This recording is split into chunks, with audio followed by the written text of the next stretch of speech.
अब हम दास उस प्रसंग पर आता है कि जिन धर्म गुरुओं को हम यथार्थ ज्ञान युक्त मानते थे, विद्वान मानते थे, उन्होंने क्या ज्ञान बताया और हमारे सदग्रंथ क्या बताते हैं, ये निर्णय दास कर रहा है। और इसके बीच में कोई अपने तरफ से कुछ मिलावट नहीं। जो सत साधना वो सदग्रंथों में लिखी है, और जिससे मोक्ष होता है वो सदग्रंथों में लिखा है। जिससे जीव के आने वाली आपदाएं कटती हैं, समाप्त होती हैं, वो भी सदग्रंथों में लिखा है। और उससे हटकर जो हम साधनाएं कर रहे हैं उससे कोई लाभ होने वाला नहीं, ये भी प्रमाणित कर रहा है। अब प्रसंग चल रहा है कि पवित्र हिंदू धर्म के धर्मगुरु आदि शंकराचार्य जी का उस समय जन्म हुआ जिसमें यह जैन धर्म बहुत फैल रहा था। और यदि उस समय आदि शंकराचार्य जी नहीं आते तो पूरा भारतवर्ष भी चीन की तरह नास्तिक हो जाता, कम्युनिस्ट बन जाता। अब चीन का नास्तिक होने का कारण क्या है कि महात्मा बुद्ध एक पुण्यकर्मी प्राणी थे और वे विष्णु लोक से आए थे, स्वर्ग लोक से आए थे। अब जो स्वर्ग में सुविधाएं हैं उनको यहां कहां, आत्मा के अंदर वो कसक रहती है। घर त्याग दिया, राज त्याग दिया और जाकर के बिहार में स्टेट के गया नामक शहर के बाहर वट वृक्ष के नीचे उसने मनमुखी साधना शुरू की। काफी समय तक निराहार बैठा रहा, हाथ पैर हलने बंद हो गए, कंडम हो गया, मृत्यु के निकट पहुंच गया। किसी माई ने उसके मुख का खीर लगा दी कि यूं मरेगा।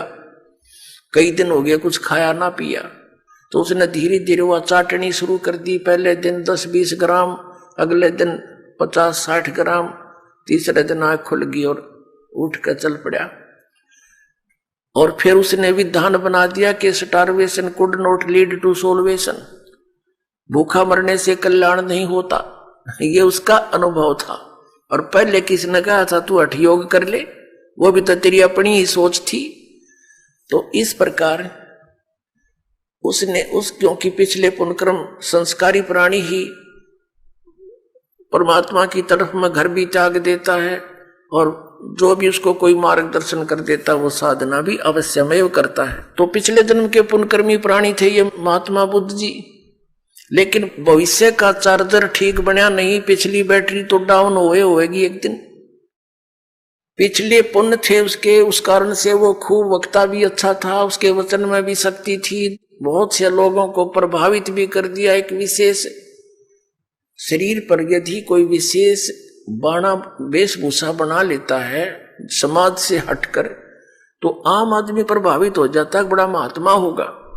और जब ये आए थे 3000 वर्ष पहले लगभग, उस समय तो और ब्लाइंड फेथ करने वाले प्रजाजन थे, तो उस पर बहुत विश्वास किया। उसकी बातों को सुन सुनकर सब बौद्धिष्ट होने लगे। और फिर क्या हुआ कि उनके द्वारा, महात्मा बुद्ध के द्वारा बताएगी वे ऑफ वर्शिप, पूजा का मार्ग, पूजा की विधि, वो शास्त्र अनुकूल ना होने से किसी को आध्यात्मिक लाभ होया नहीं। आकर चल कर 100-200-400 वर्ष के बाद सब ने ये मान लिया कि भगवान है ही नहीं, अपना करो और खाओ बस। ये है कम्युनिस्ट सिद्धांत कि कोई भगवान नहीं, ये अपने आप बनता और बिगड़ता है, कोई कुछ नहीं आप रहे, जीव अपने आप ऐसे नष्ट हो जाता है, भगवान है ही नहीं। ये तो चलो उनके सोच है, बाकी यथार्थ ज्ञान इससे बहुत भिन्न है। उस समय जो महात्मा बुद्ध का जो बुद्ध धर्म फैल रहा था, आदि शंकराचार्य जी का जन्म हुआ। ये शिवलोक से आए थे, शिव जी के विशेष कृपा पात्र गण थे। ये केवल 32 वर्ष रहे थे और 32 वर्ष के अंदर ही इन्होंने 10 प्रकार के सन्यासी तैयार किए और 4 ऐसे मठ बना दिए, पीठ बना दी, और उन पर निर्धारित कर दिए 4 अपने सुयोग्य शिष्य कि आप इस धर्म का प्रचार करो जो मैं बताता हूं। उन्होंने क्या ज्ञान बताया? अब हमारे साथ क्या हुआ कि आसमान से गिरे और खजूर पर अटक गए, रह गए लटके के लटके, तो हमें क्या मिला? हाँ, इतना अवश्य मिला कि भगवान की आस्था बनी रही। यदि बौद्ध धर्म आ जाता तो हम राम का नाम भी नहीं लेते।